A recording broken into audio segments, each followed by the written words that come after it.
Salut tout le monde, une petite astuce que j'utilise très souvent sur des serveurs en particulier. Ici j'ai un DL360 que je suis en train de configurer, donc j'espère qu'on va pouvoir s'entendre parce que le système termine de faire des vérifications de routine, donc on entend les fans qui sont en train de démarrer. Le problème que j'ai avec cette machine là, c'est que j'ai un Photon OS installation qui est ici sur une clé SSD et je veux l'installer sur une deuxième clé interne. Alors vous voyez, sur ce serveur, on a même un emplacement pour de la carte SD.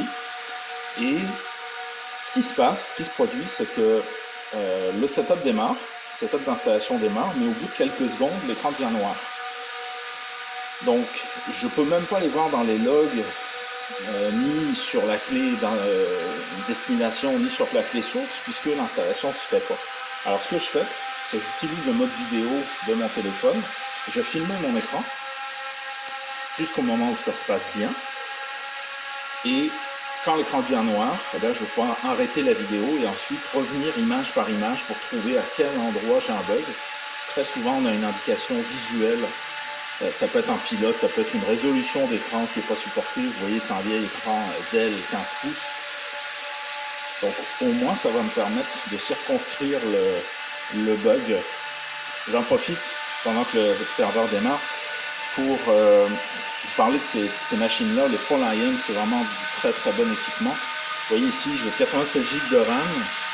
J'ai encore de la place pour en rajouter. C'est des emplacements, il y a 9 emplacements en fait de chaque côté, donc 18 slots. Et ce qui est très bien fait, je trouve, sur ces serveurs-là, comme sur la majorité des serveurs d'ailleurs, c'est qu'on a des indications visuelles, des endroits où on peut intervenir. Donc si je veux enlever le riser ici, eh bien on me dit 1, 2, tu as deux vis ici, 1, 2, 3, 4, 3 et 4. Donc j'enlève ces vis et je peux retirer le riser.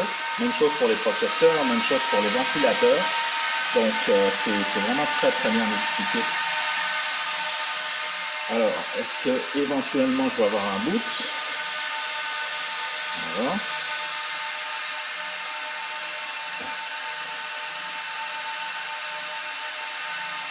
Donc ce que je vais faire pour l'aider, c'est que je vais retirer ici. Vous voyez que ma SSD elle est en lecture.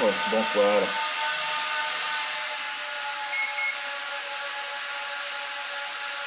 Parfait, donc là je vais démarrer sur l'USB, je vais avoir l'écran d'installation de Photon et à partir de là je vais avoir des indices.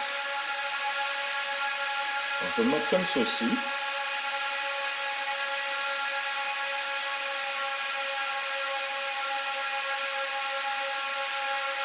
Voilà, donc là l'écran va se mettre en veille et à partir de là j'ai plus rien, j'ai plus d'activité. Donc on a une espèce d'activité de lecture qui se passe et ensuite on tombe en stand-by. Vous voyez, là on est en stand-by sur la clé. Donc on a un heartbeat. Elle, j'ai plus de lecture. Donc il ne se passe plus rien et mon écran est devenu noir. Ce qui fait qu'avec cette méthode, je vais pouvoir regarder image par image et trouver mon bug. Voilà, j'espère que ça pourra vous être utile si un jour vous avez le même problème. Bonne journée.